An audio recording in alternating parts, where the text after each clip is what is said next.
Any latest for room number 303, madam? Just a minute, please. Laddu மாதிரி இருக்காளேடா. இங்க டியூட்டில இப்படி ஒரு பியூட்டியா? இதுனா மலாய் குட்டியா? சைனா மலாய் கலப்பா இருக்கும். கழுத்துல படுற கத்திரிக்கோல் தொங்குது. நல்லா இல்ல? கத்திரிக்கோலா அது ஆடுற இடமா?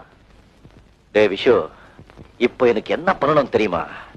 நேரா போய் இவளை பெத்த அப்பா அம்மாவை சந்திச்சு பொண்ணு கேட்க போறியா? இப்படி ஒரு அழகு பதுமையை பெற்றதுக்காக பாராட்டணும்டா. அப்ப நீங்க காரைக்காலுக்கு போகணும். உங்களுக்கு தமிழ் தெரியுமா? ஐம் சாரி, நல்லா தெரியும்.